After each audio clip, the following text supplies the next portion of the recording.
Okay. All right. Tonight we've got two very special guests. I'm sure a lot of you remember Ron Lowry from a few years ago. Ron Lowry, one of the probably the best modelers Southern Ontario's ever produced. Canada. World. Yeah, the world, possibly. His son's going to give us a talk tonight on the North Vietnamese Air Force. What else to say? Yeah. So, I've seen the presentation before. It's excellent. There's very little...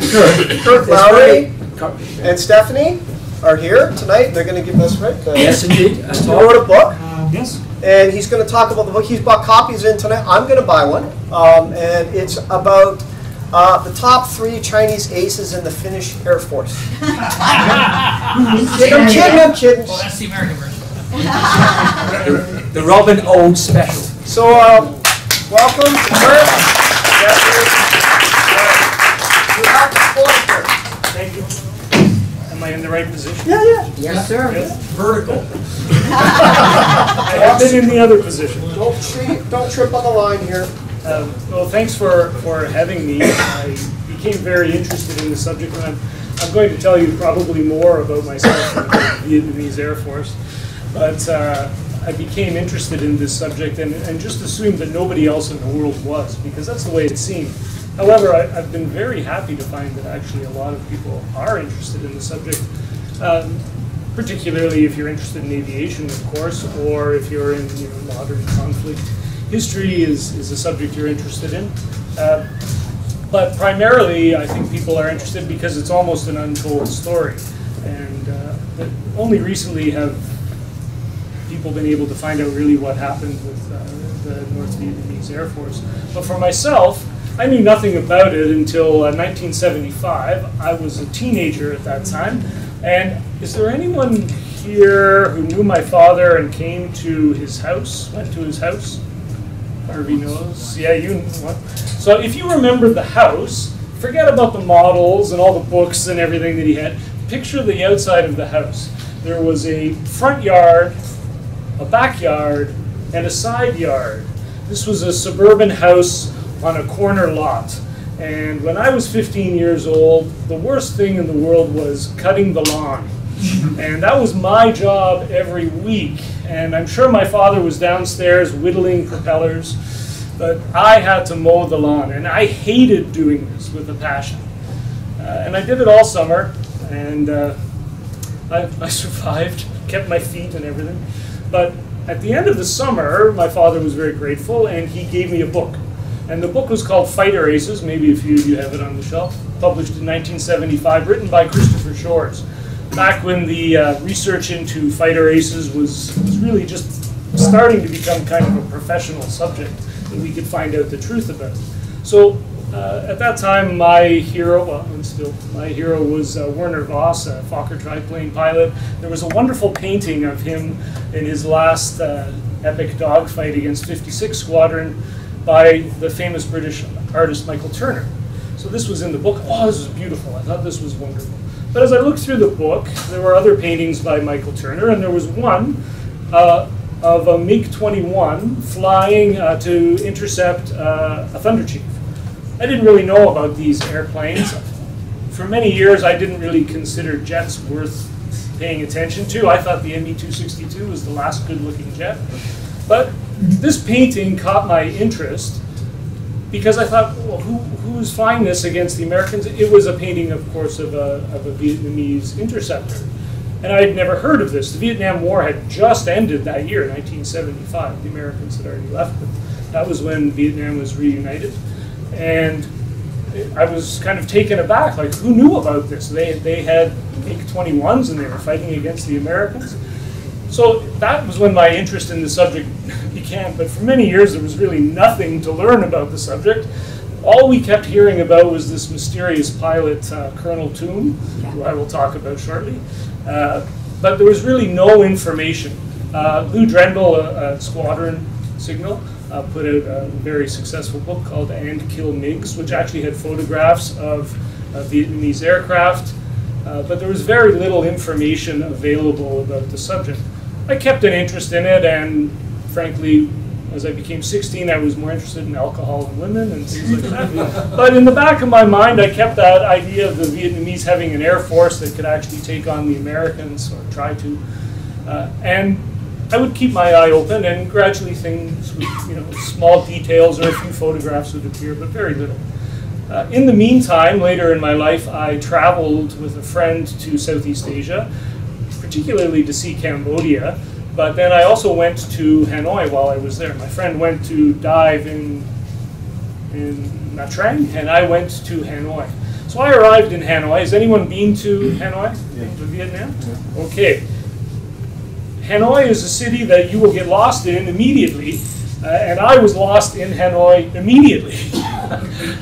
I couldn't find my way around anywhere. I had a little Michelin guide that was of no use to me whatsoever. But I really enjoyed the city. But I knew there was supposed to be an Air Force museum in the city. That was about all I knew. There was supposed to be one. This is back in the days when the internet was made of wood. We couldn't find out very much. And all I really knew was there was supposed to be an Air Force museum. It wasn't listed on a map. Vietnamese people I asked about didn't know what I was speaking about. I thought, oh, well, I was there for other reasons too. One day, when I was walking, as always, people on motorbikes would come up, you need a ride? You want a ride? And I was always like, no, I don't have a helmet. I can't get on the back of a motorcycle. My mother would be furious. So I avoided this, and I was walking through the city, getting lost constantly. But one day a fellow came up to me, and he said, you want a ride? And he had a little business card. And he showed all the cultural spots that you could visit in Hanoi. The very last one on the list, and there was a lot on there, was Air Force Museum. Hooray. And I went, can you take me there? And he said, yeah. I went, okay, I'm getting on the back of a motorcycle without a helmet. It seemed so daring. As soon as I got on the back of the motorcycle, I thought, now I understand Easy Riders. This was fantastic. So he took me, I don't know where, but it was basically suburban Hanoi at that time, and we traveled for a while. We arrived at this place. I couldn't really see anything. There was a wall around it, and there were two soldiers, and they were armed, and they were standing in the front. My motorcycle driver got off the motorcycle, and he went and talked to the soldiers, and he waved over to me. He said, go, go, go, go, look, airplanes. And I walked through the gate, and airplanes just filled with aircraft, this whole large space, and there was one big building there as well. I had my camera. This is the days of film. I did bring my photo album. You can see the pictures if you're interested. I began taking pictures, looking at these airplanes, and even with my limited knowledge of the subject, it was very limited then, I realized these are like museum pieces that we see in museums here, which are wonderful and protected and cared for. These were out in the open. They'd been there for many years, out in the open. But these were the actual airplanes. So, for example, MiG-21 4326, one of the most famous fighters in the Vietnamese Air Force, was right there. Nguyen Van Cop flew that airplane. That was the one. It wasn't painted to look like that one. That was the one. I was very excited, and so excited that I didn't notice that one of the soldiers started following me around. And as I moved to another airplane to photograph it, he said, I need money. Oh, and I realized there's no one else here. This is a museum. I hadn't noticed this. There was no one else there. So I thought, this is a museum. It's not open. I don't know if it's not open to the public. It's a military site, right? I suddenly realized, I don't think I'm allowed to be here. And I looked at the soldier and I said, oh. So I opened my wallet. I gave him, Vietnamese money is called dong. I gave him 20,000 dong, which was about $1.50 at that time. He was very happy. He said, oh. He said, go to the back, behind the building, many more aircraft, and lots of vehicles too, lots of vehicles. And then also missiles and radar equipment, just a huge collection of things to see, too much to really take in. So I was very excited, and I began to feel, oh, I'm not supposed to be here, I'm keeping my driver here. I did feel I better move on. So I don't know, maybe I was there about an hour, which, as Stephanie will tell you, was a very brief visit for me. So I did move on, The other guard got money too. While I was there, or immediately after, I realized this is actually a subject that we can study. This is something we can find out about. And I had in my mind some vague notion, like maybe I should write a book, because what I wanted was, like I'm sure most of you, when you go to a museum, you're very excited to go to the gift shop to find out what book you can get about this subject. Well, there was no book to get about this subject in Vietnamese or English. And was there a gift shop? Yeah. No, there wasn't, although now there's a little counter now at the museum. But at that time, no, there was no gift shop. So I had in my mind, well, maybe somebody could write a book. Like, is this possible to write a book like this about this subject matter? And in my mind, I had the idea of doing something like a Grub Street book about the pilots, trying to list the claimed victories they had and seeing if they could be matched against American losses and things like that. But it was a vague notion, and I was sort of up against it. However, some of you probably know there is a writer from Hungary, István Topperzer, who's written quite a bit about the Vietnamese. He was in the Hungarian Air Force, and he had been to Vietnam in a professional sense as a medical doctor, and he became very interested and he collected a lot of information. He actually, his first book, which was put out by Squadron Signal, was actually a reprint of a Vietnamese book, and then he put out 2 books on the Osprey series, which were quite good, but very hard to really make sense of. But he did find a lot of good photographs. I wrote to him. I found a way to write to him, and he was encouraging to me. He sent me some photographs that I could use in my project, and I did begin to try to start writing. It was a very long process. But when I began studying the Vietnamese Air Force, Vietnamese People's Air Force, I realized a lot of things that probably people didn't know about the Air Force, in that their main purpose was not so much to try to shoot down American airplanes. Of course, they wanted to do that, but their main purpose was to reduce the amount of bombs that were being dropped on northern Vietnam, particularly the areas outside of Hanoi and eventually Hanoi and Haiphong.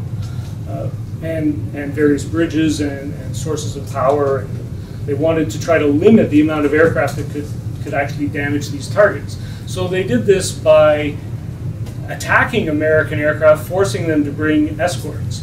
So this was very successful, even though they were able to shoot down several aircraft. The thing that was most successful was aircraft that normally would have been carrying ordnance to drop on North Vietnam suddenly were having to protect their counterparts. So a strike of 8 F-4s, bomb-carrying F-4s, needed a minimum of 39 support aircraft.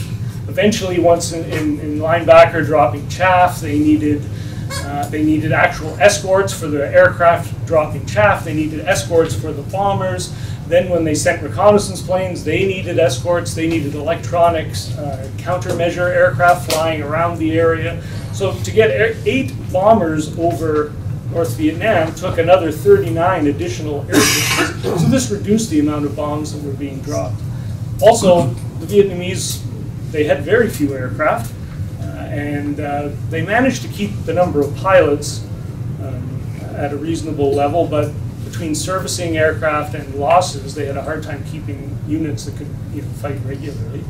So they would really use hit and run kind of tactics just to try to get the American aircraft to drop their bombs. So that was the way that they were very successful. Unfortunately, we've had to sort of put up with a lot of,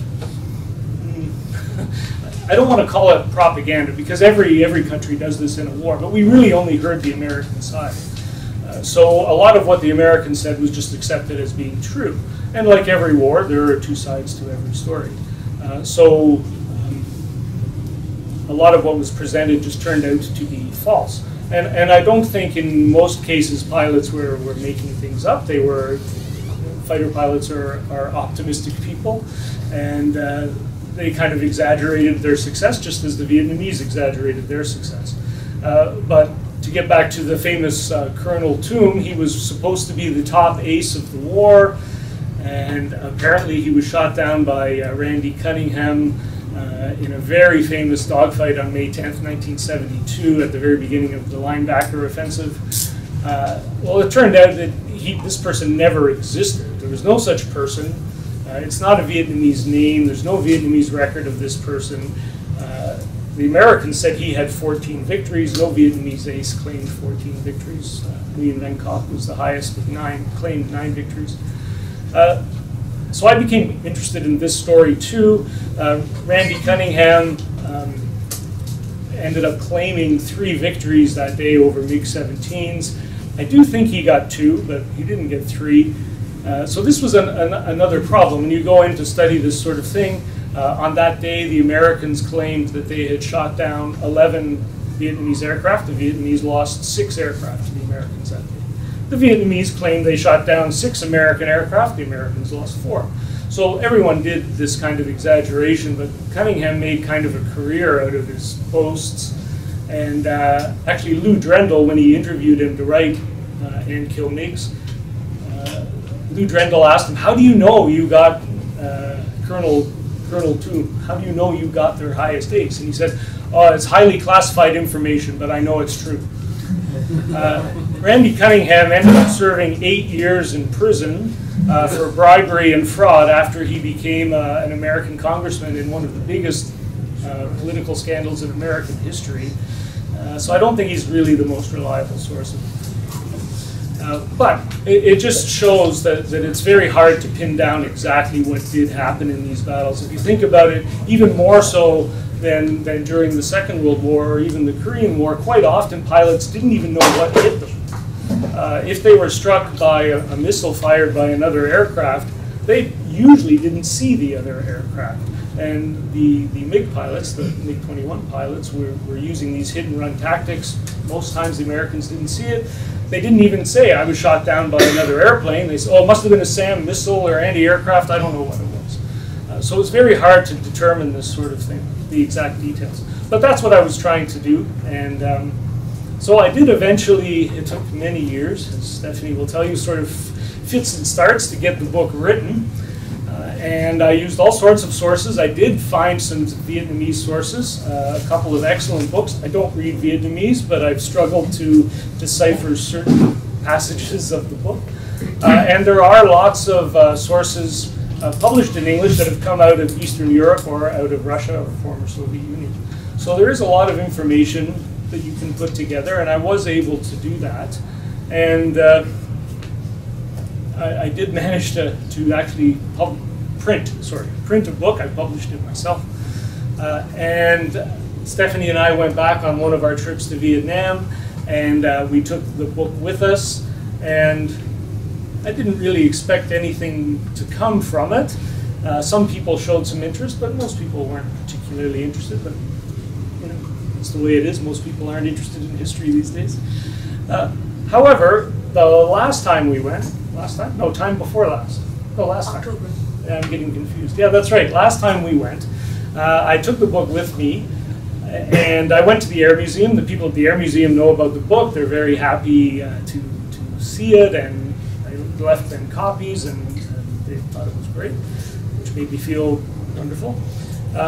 And we went to the Ho Loa prison, which is most famous to most people as the Hanoi Hilton, which was in Vietnam. It was a prison used by the French to imprison Vietnamese, but in the Vietnam War it was used as a prison to imprison American pilots.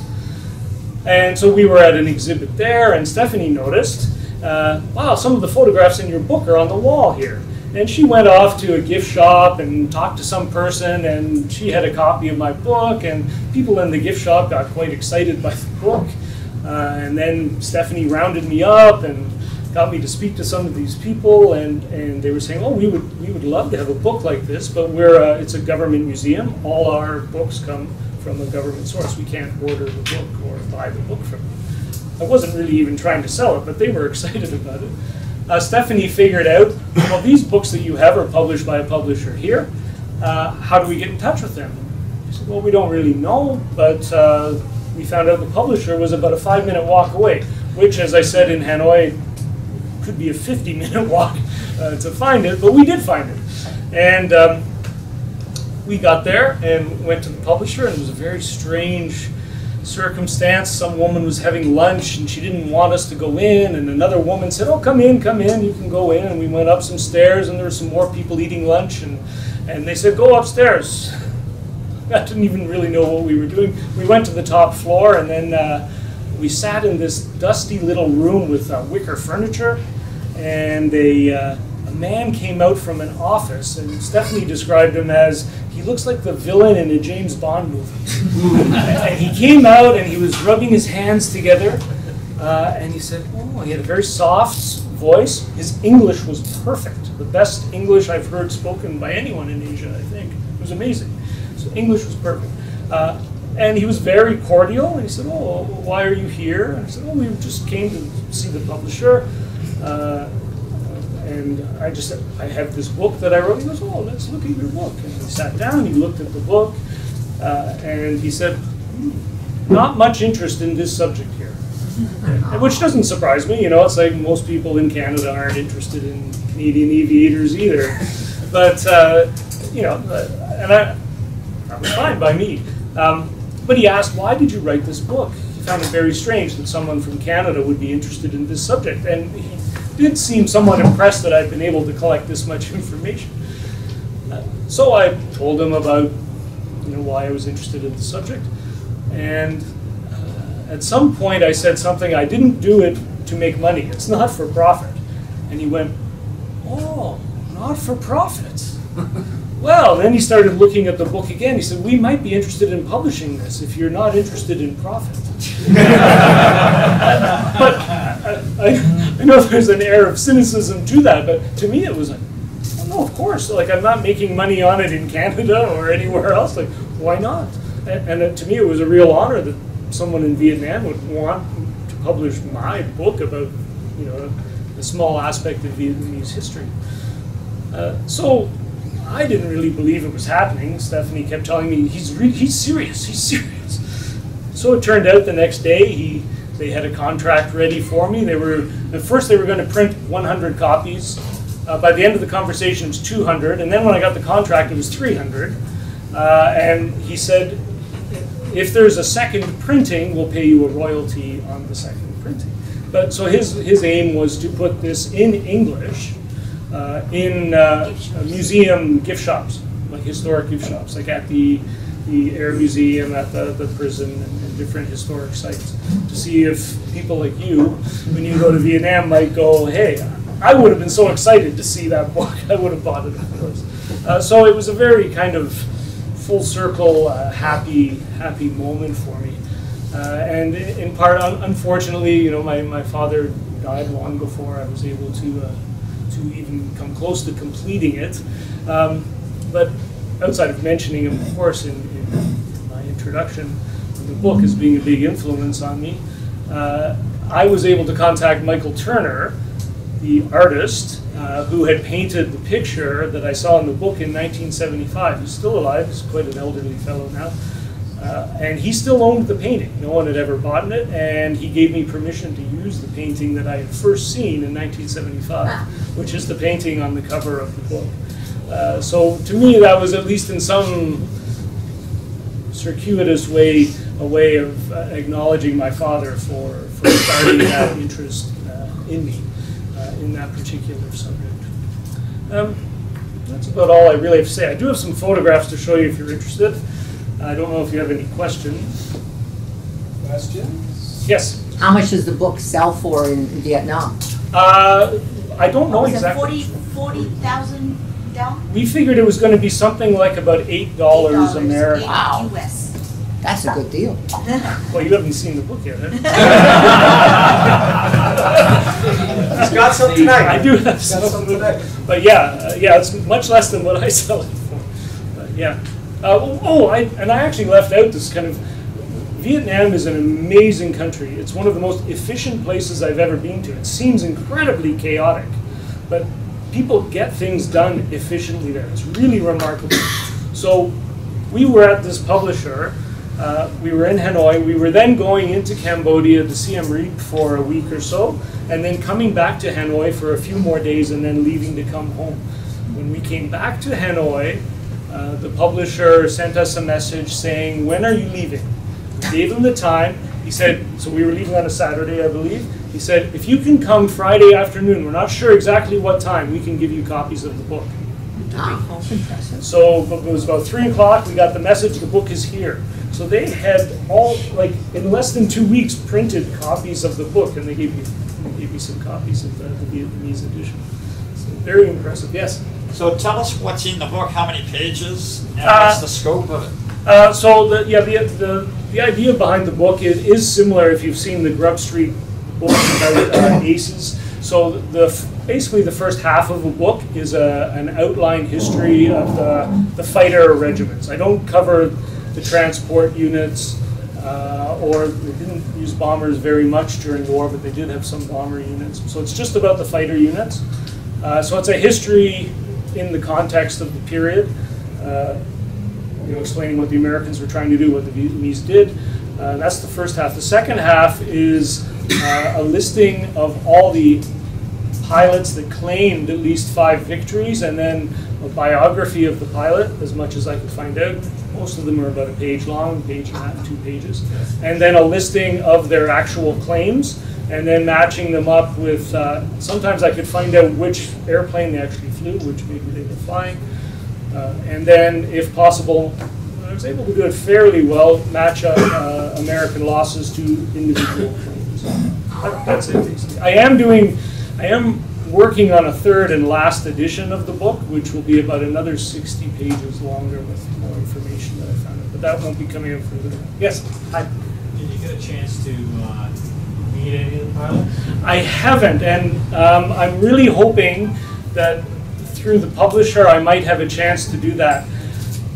I don't think it's so difficult, because the pilots are quite happy to give interviews, because I've read several of them in different sources.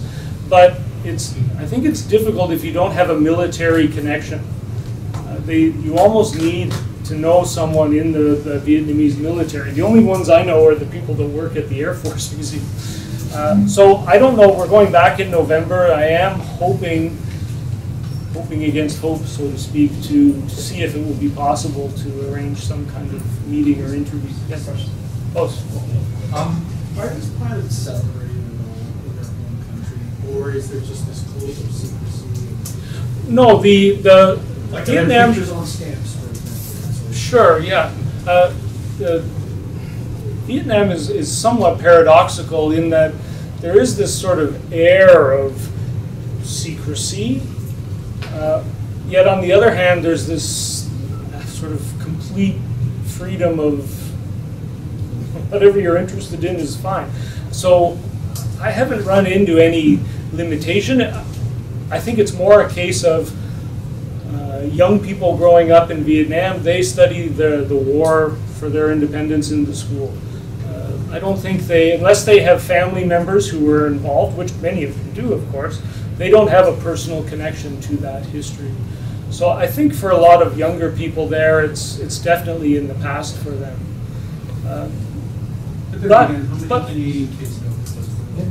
Exactly, yeah. So in that respect, in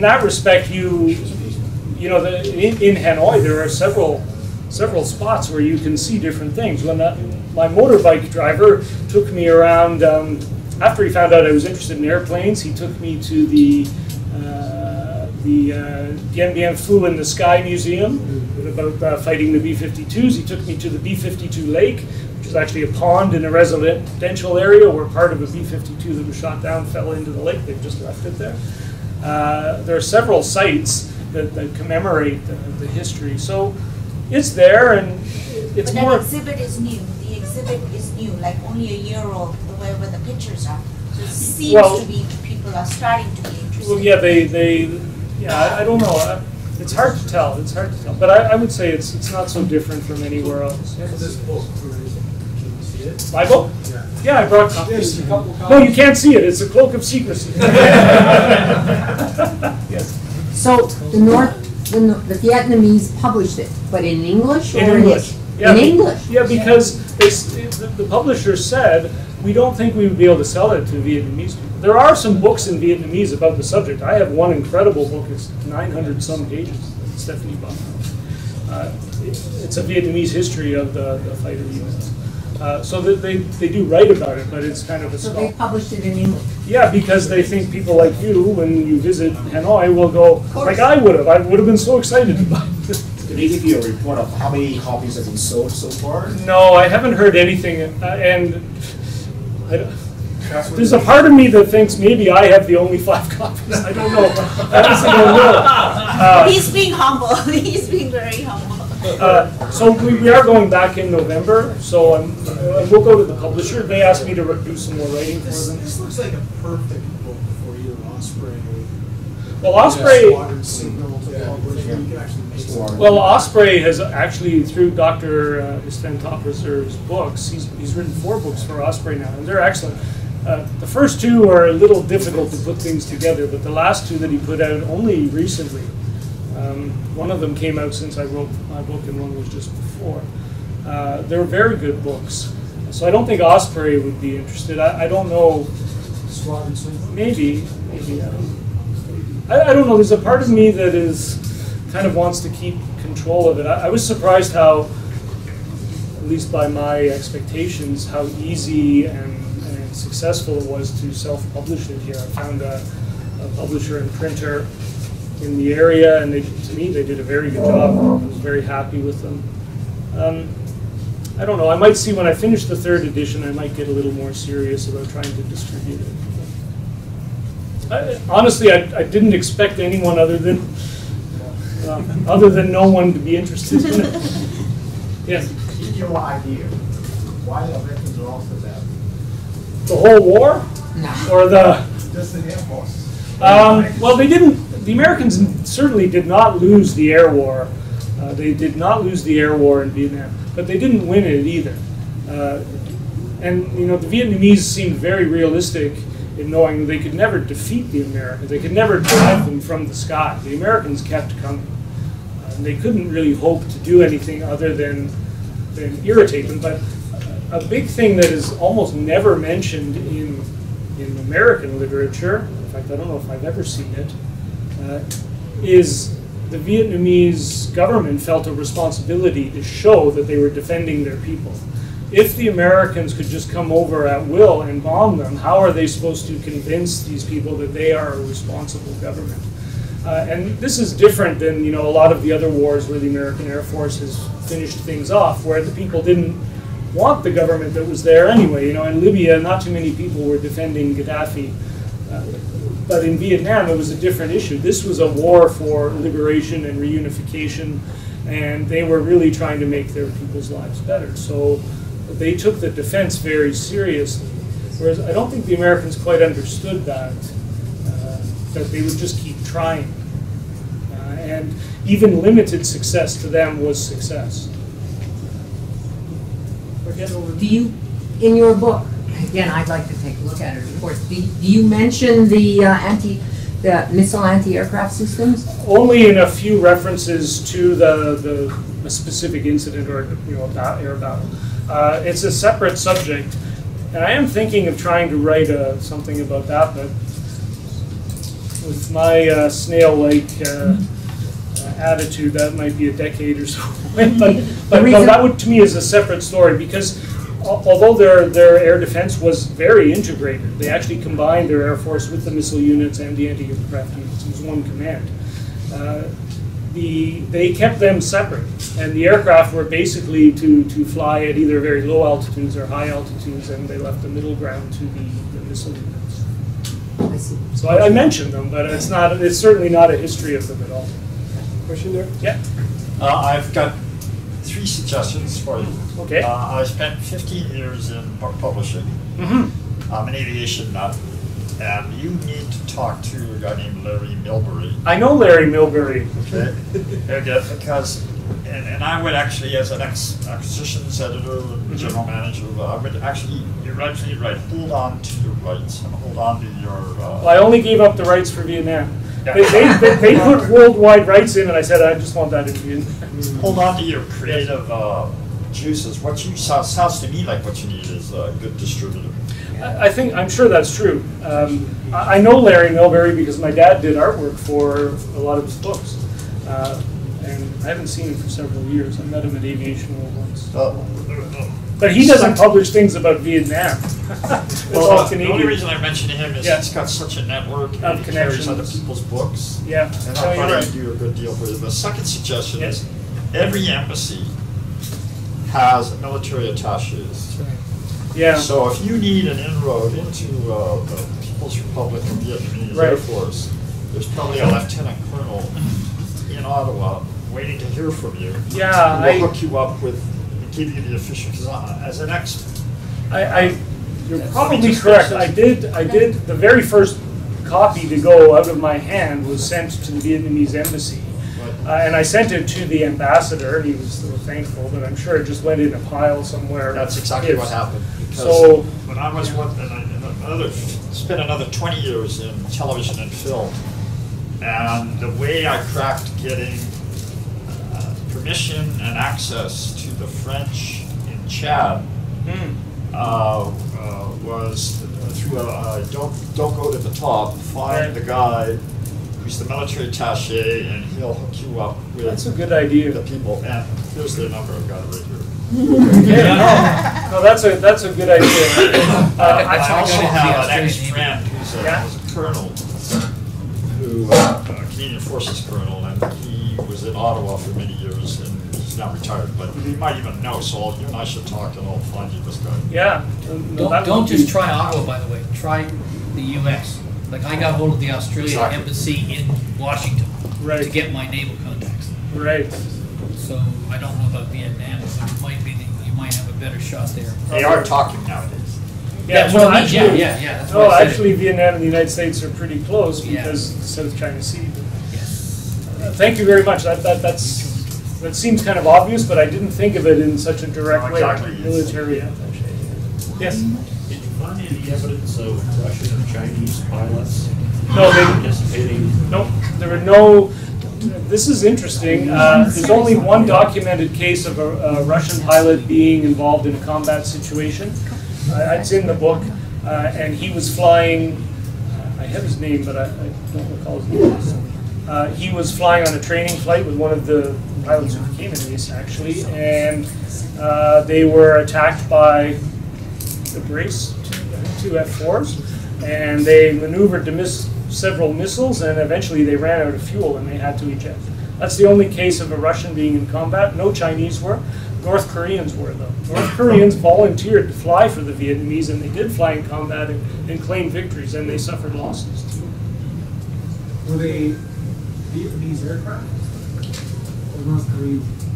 Oh, well, no, they flew Vietnamese aircraft. They flew like basically as a flight within the Vietnamese, what we call a squadron, a fighter regiment. But they flew with Vietnamese uniforms and Vietnamese markings on the aircraft. And it was a big secret for many years. It wasn't really until, this was Dr. Stentopzer, the Hungarian fellow, I don't know whether someone must have told him about it, there was a graveyard of the Vietnamese pilots, the North Korean pilots flying for the Vietnamese. And that was how they found out that, it had been a rumor but not confirmed. It's never really been confirmed by the North Koreans, but the Vietnamese said yes, they were flying these. I'm sorry, I missed what you said. There were no Russian pilots? There were Russians training and Yeah, supporting them, but no Russians flew in combat. No. So, but they were there They were to train them? Yes. Yeah. The Vietnamese, I do go into a little bit about the training in the book. The Vietnamese they were trained at Krasnodar in Russia, which was the flight school for foreign pilots, and also airfields in China. And the Chinese and the Soviets were a little jealous of their training the Vietnamese. They each wanted to take credit for helping them. Okay. So Ron, you gonna? That's okay. Kirk, you're gonna show some pictures? Yeah, I have a few. Do you want to talk to the book later, or do you want to promote your book later, or do you want to do that after? Well, I was just going to show the pictures. If you want to see there's some copies. There's probably some passed around. interest if you want to sell. Well, if anyone wants, I brought a few copies. If anyone wants one, Why don't we do that after, and then we can. Yeah, let's have a look at the do pictures. so Kirk will do the photos. So should we do the lights? Would that help? Jennifer, I do have a, I don't know if you seem quite interested, just a photo album of aircraft at the museums. So,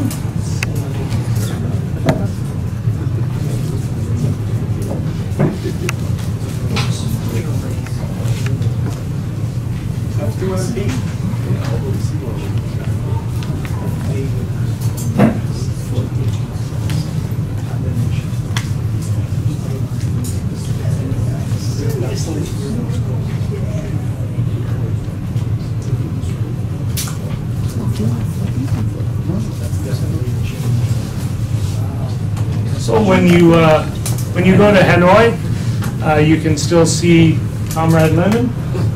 He's in Lenin Park there. It's quite a lovely statue of him. Kids go skateboarding around him these days.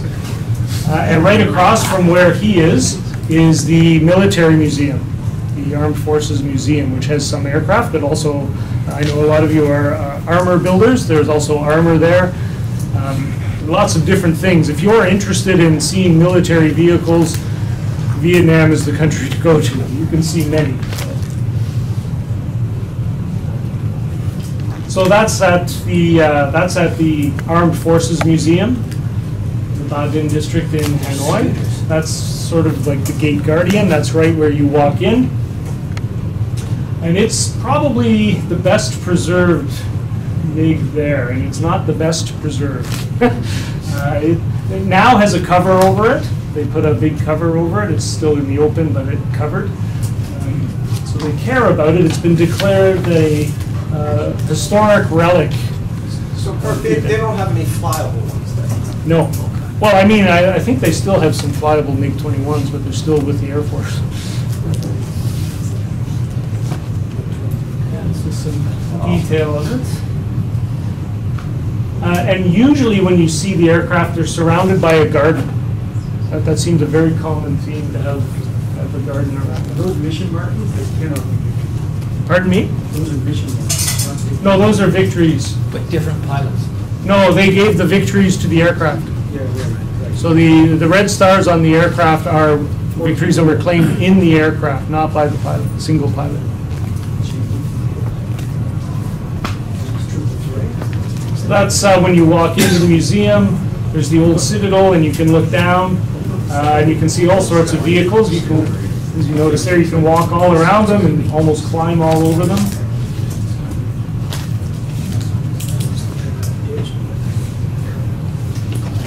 A lot of different kinds of Sky Raiders all over Vietnam. And of course, Dina missiles everywhere, SAMs everywhere. And many museums have heaps of American wreckage, or American and French. Actually, there's some French aircraft parts scattered in there too. It's kind of a common thing in museums to see this sort of heap of wreckage. Any old Japanese wrecks there? I didn't see any sign of that, and I'm a little bit curious about that. Even in Cambodia, I kind of had the idea that some farmers got a fuel tank and using it as an auxiliary fuel tank as a trough or something. I think I'm waiting for, what's that magazine, Then and Now, or After the Battle? Yeah, After the Battle. See what they can find. So that's us standing in front of a big heap of wreckage at the military museum. You know what they used to be?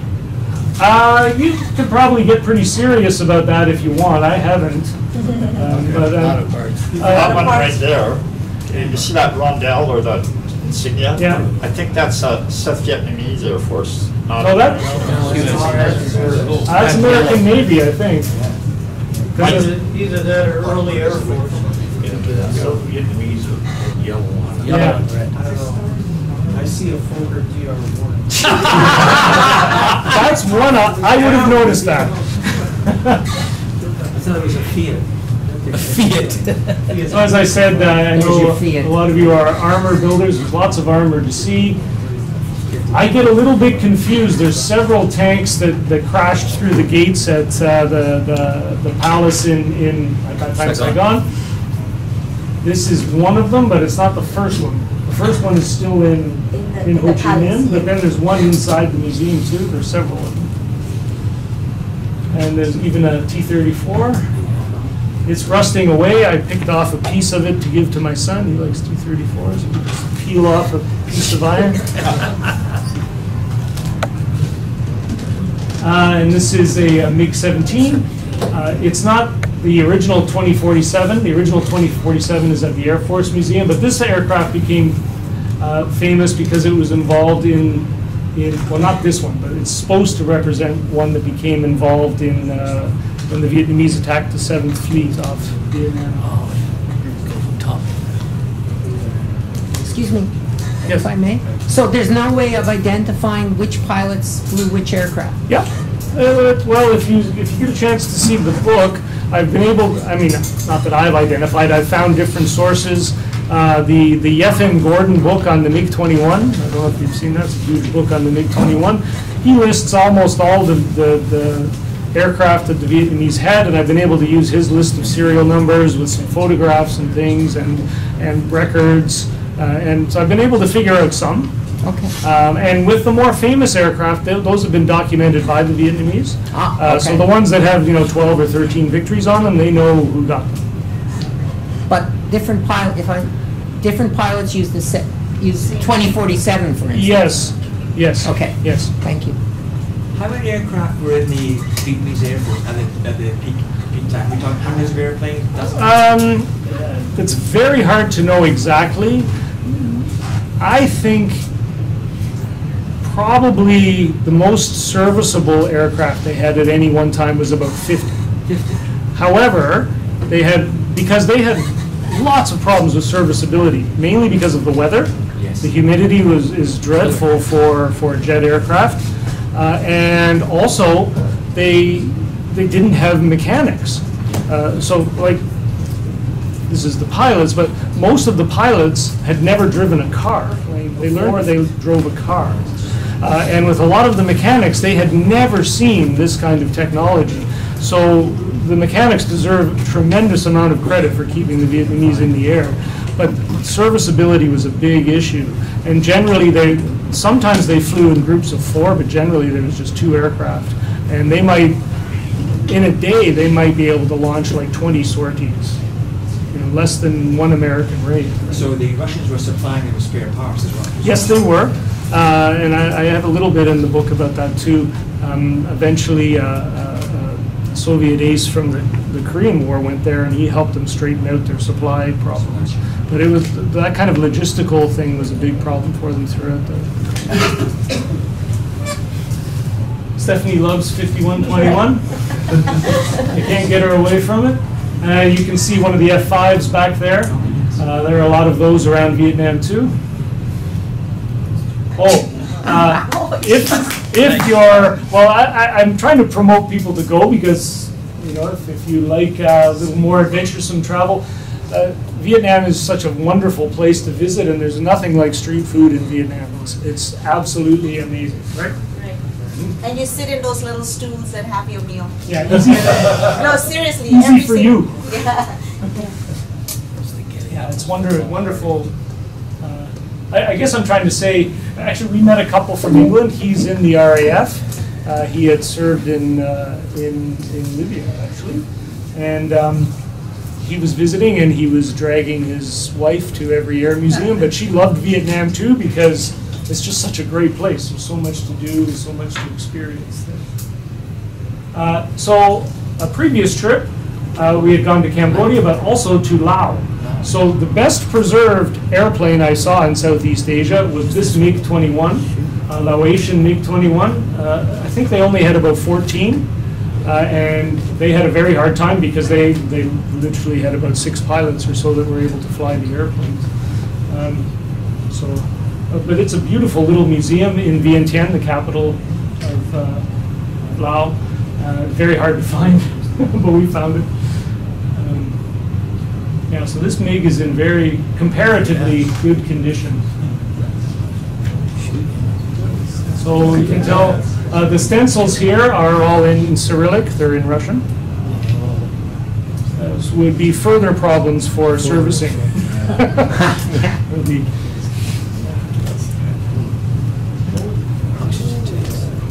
And that's the other thing, you can in some cases, you can climb on the aircraft there. Can you take parts? That's good. Well, I'll tell you a story. I have a piece of the B-52, just a small piece, but I'll show you another aircraft I have. Lots of AN2s all over the place too. This one was in very good condition. Yeah, these are in Laos. Mill 8, I think that is. I think that's an 8. Right. I'm not so much an expert on the heli. And that's the actual military museum in Laos. It's quite a beautiful building. Lots of Soviet and Chinese vehicles inside in various states of repair. And this is a Soviet field kitchen. I'm sure it's not so different from what they used in the Second World War. And again, the Laotians have a heap of American wreckage too in the back of the museum. So this is in Siem Reap in Cambodia. This was a MiG-19, but it's actually a Shenyang J6, yeah, which was the Chinese version, which was given by the Chinese to the Khmer Rouge. So you can see most of the marking is faded off, but on the tail you can still see the Angkor Wat marking. So this aircraft is in the most amazing war museum I've probably ever been to in Siem Reap, near Angkor. And this is, again, like a gate guardian when you walk in. So when I first saw this aircraft, it looked better than this. And the last time I saw the aircraft, it looked worse than this. This aircraft is being taken apart. I did take a piece from the cockpit. I thought everyone else is doing it. I'll preserve it and honor it. I don't know what's happening with the other pieces. Because when I was there, I'm taking pictures, and a kid came by, and he went like this. I don't know Cambodian dancing. And he went, get on the wing, and then you can go sit in the airplane. So I went and sat in it. Yeah. But this museum is a very haunting place. I'm making light of it, but it's a very difficult museum to visit. Almost all of the guides at the museum are amputees of some kind. However, the guide I had the first time I went, he wasn't an amputee, but he had lost all but one member of his family during the fighting in Cambodia. And when I went there, he asked me where I came from. I said, oh, I come from Canada. And he asked me, when was the last time there was fighting in your country? I said, well, real warfare would be 1814. And this is more than 10 years ago when I was there. And he said, oh, the fighting ended in my country in 1998. So he had lived through this, and he only had one surviving family member. So the something that we're fascinated with can really be brought home to you there, and in parts of Vietnam too. This is very true. So it can be. I don't know really how to describe it. Emotional. Yeah, emotional. So yeah, you can get all over this airplane. Another MI 8, I think. No entry. Yeah, you can go in if you want. He told me I could go in, but I didn't. So when you go there, and once you go inside the museum, it's filled with armor and artillery, but this isn't, as you can tell, this isn't something that's been preserved or put in the museum. These are vehicles that were actually destroyed during the war. And I don't know the individual history of the vehicle, but it's hard not to assume that some of them didn't involve their crews or people being killed in them. So it's quite something to walk through there, and there are a lot of things to see there. And you can go anywhere. You can climb all over anything, go into anything, photograph anything. Oops, sorry.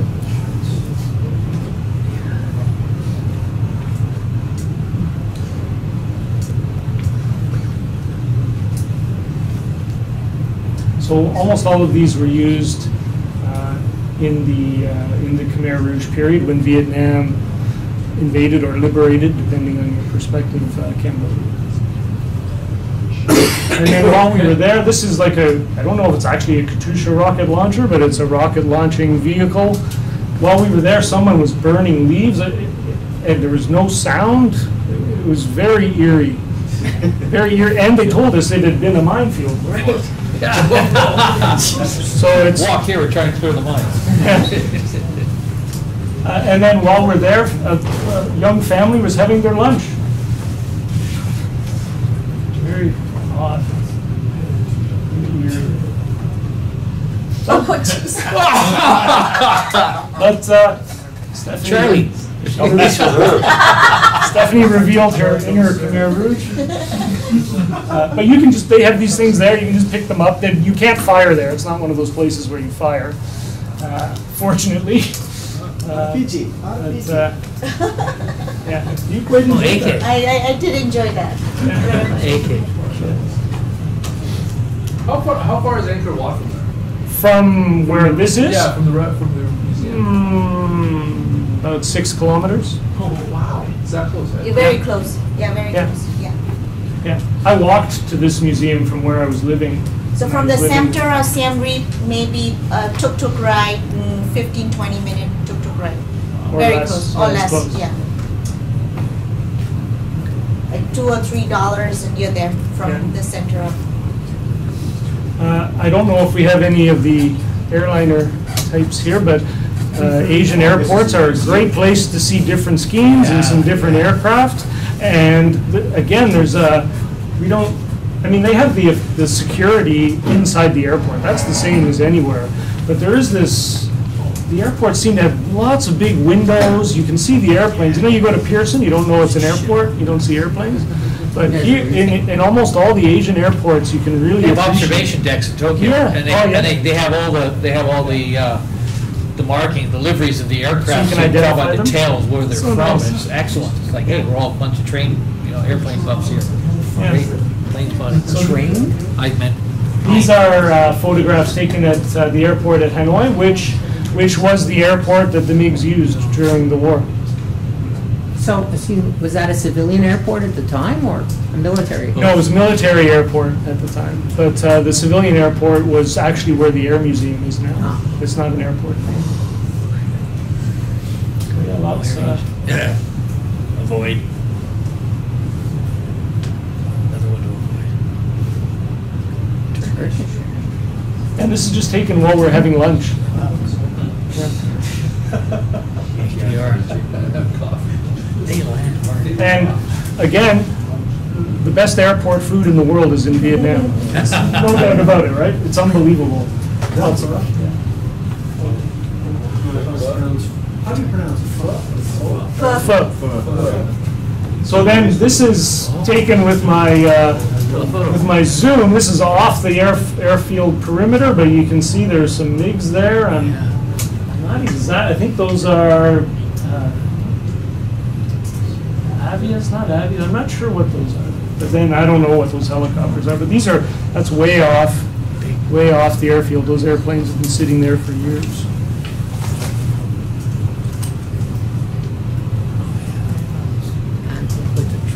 And the other great thing is, lots of airports there, you just walk on the tarmac. I don't know about you, but I love being able to walk onto the airplane. Always excites me. Lots of airfields there. You just walk out and you climb onto the airplane. It's wonderful.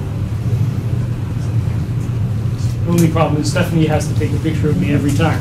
But I love it. This is back in Vietnam. So this is in Hue, which is in the center of the country. Hue is most famous in terms of the war, in reference to the Tet Offensive.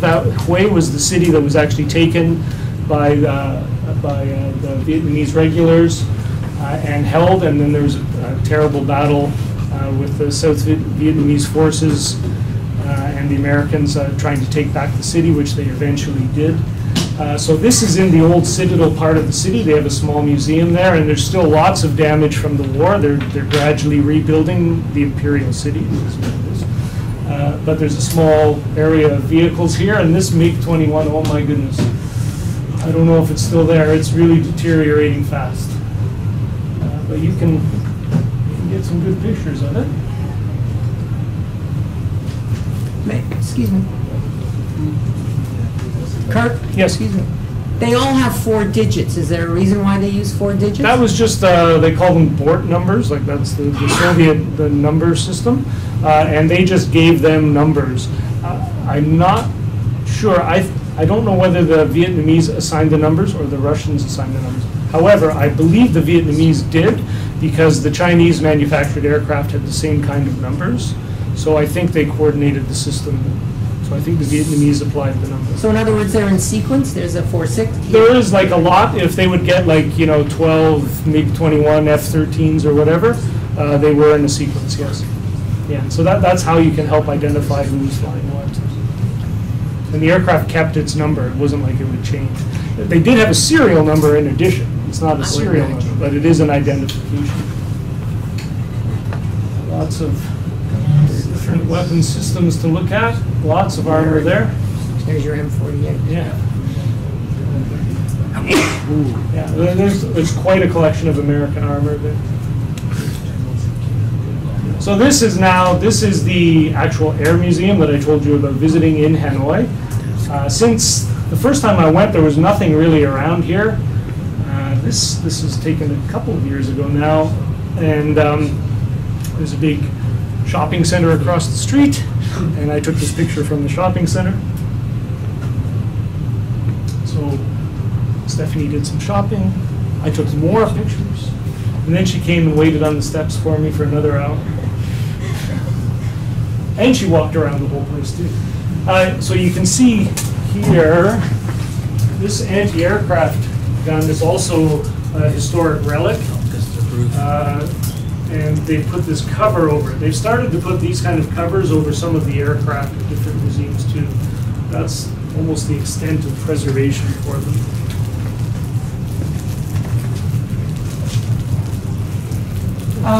So this is a famous MiG-17, 2011.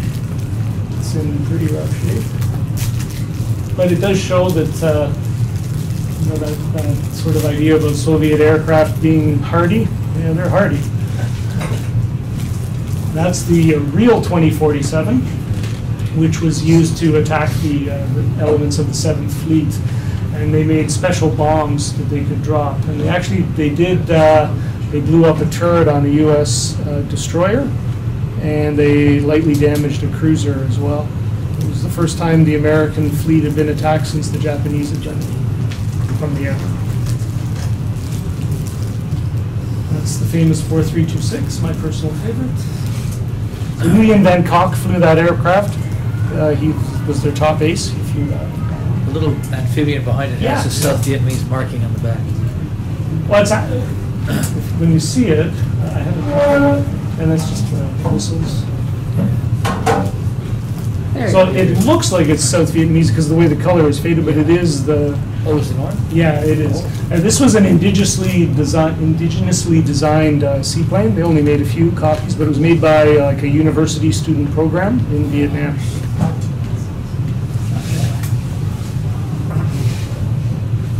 And lots of those all over. Cool.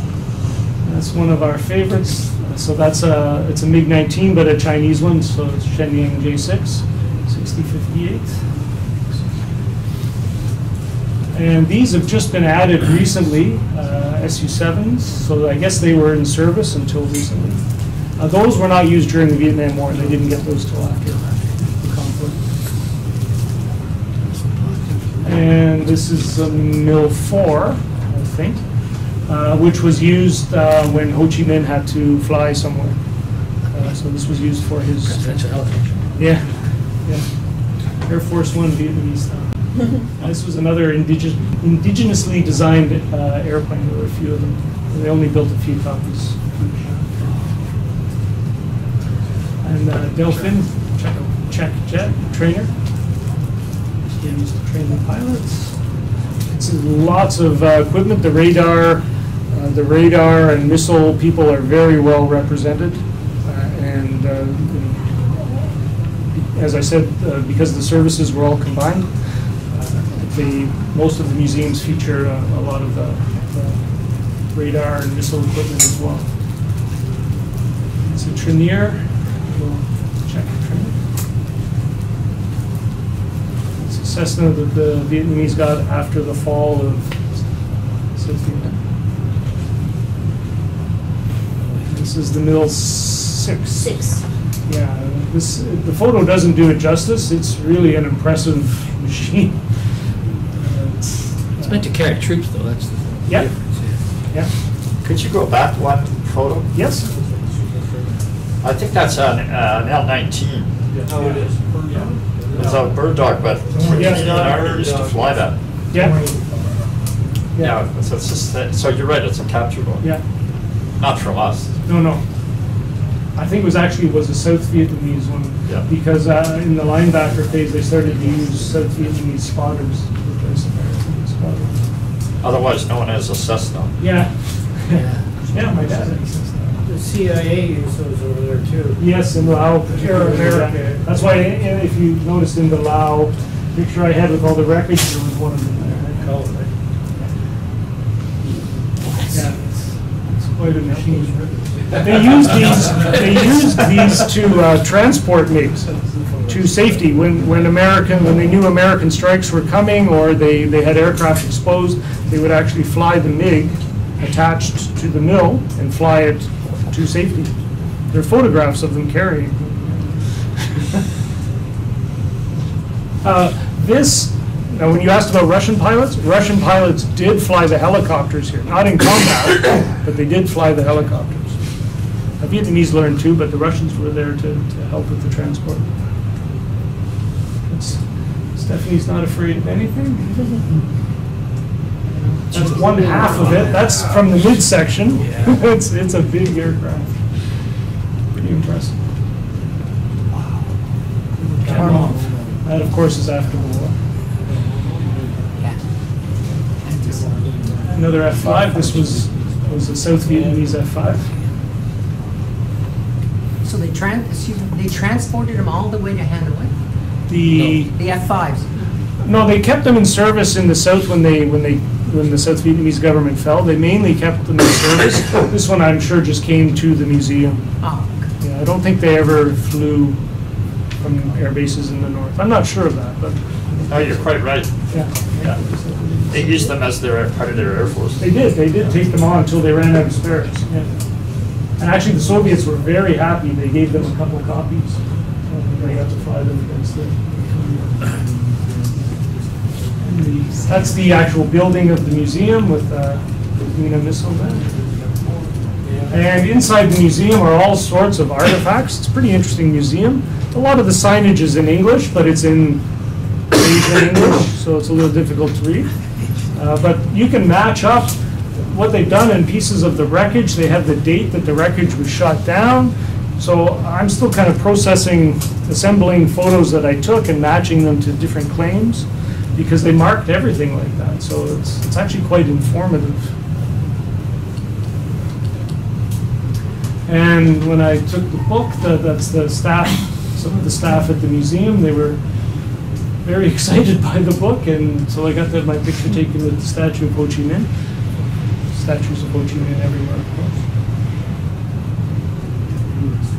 And when I went back, this is the next time I went back to the museum, and I had the second edition of the book. It's one of the women that was in the previous photo. So she told me, she spoke some English. Well, she told me how much she liked the book, but she wanted to tell me about a mistake she found in the book. So my next edition will have her correction, and she'll give me her name so I can give her attribution and make that correction. But that sort of shows you what the inside of the museum is like. A lot of artifacts and photos. And there's a nose section in the basement that you can go sit in. All right. There's one of those in Ottawa now. There's a MiG-21 cockpit that you can sit in. Just the cockpit, not even the whole nose, just the cockpit.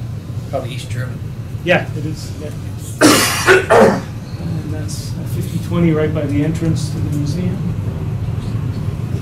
It's not in too bad shape. 60-58. Stephanie's favorite. And I think that's it. Very good. Yeah.